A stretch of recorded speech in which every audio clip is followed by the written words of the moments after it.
Hello friends, তোমরা সবাই কেমন আছো? আশা করি ভালো আছো। আজকে তোমাদের জন্য রেসিপি কষা ডিমের কারি। প্রথমেই আমি ডিম সিদ্ধ বসিয়ে দিয়েছি। এবার কী কী মশলা করব চলো দেখে নাও। জিরে, শুকনো লঙ্কা, আদা, পেঁয়াজ, রসুন আমি সব পেস্ট করে নেব। পেস্ট হয়ে গেছে। এদিকে ডিমও সিদ্ধ হয়ে গেছে। ডিমগুলো একটু আমি এইভাবে কেটে নেব। তারপর কড়াইয়ে তেল দিয়ে দেব। তেল গরম হয়ে গেছে, এবার দিয়ে দেবো লবণ। তারপর দিয়ে দেব হলুদ। এবার আমি ডিম ছেড়ে দেব তেলের মধ্যে। ভালো করে ভেজে তুলে নেব ডিমগুলো।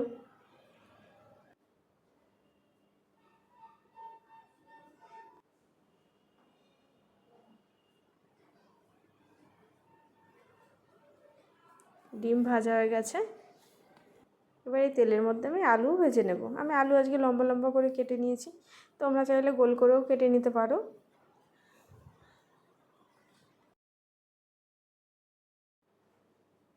লাল লাল করে আলুও ভেজে নেব।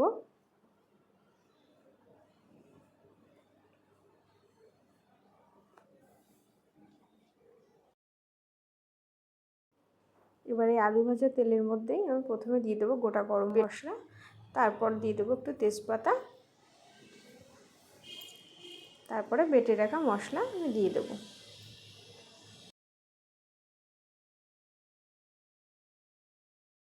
মশলা ভালো করে কষিয়ে নেব।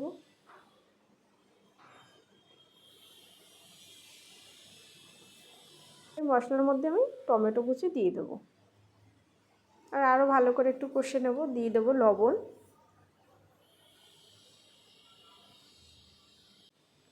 হলুদ গুঁড়ো। এবার যতক্ষণ না মশলা থেকে তেল ছাড়ছে ততক্ষণ ভালো করে কষাতে থাকবো মশলা। মশলা ভালোভাবে কষা হয়ে গেছে। এবার আমি এর মধ্যে দিয়ে দেবো ভেজে রাখা ডিম আর আলু।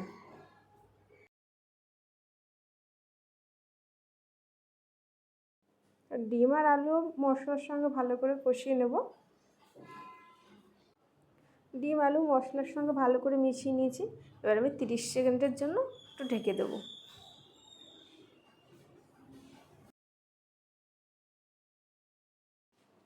ঢাকা তুলে নিয়েছি।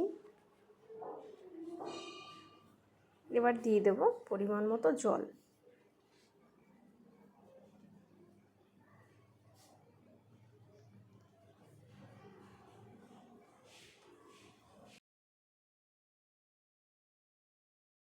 জল দেওয়া হয়ে গেছে। এবার আমি আবার ঢেকে দেব। ঢাকা তুলে নিয়ে এসেছি। আমাদের ঝোলটাও গাঢ় হয়ে এসছে। এবার ধনেপাতা কুচি দিয়ে নামিয়ে নেব। রেসিপিটা তোমাদের কাছে কেমন লাগলো অবশ্যই আমাকে কমেন্ট করে জানিও। আর আমার চ্যানেলটিকে সাবস্ক্রাইব করো। Thank you.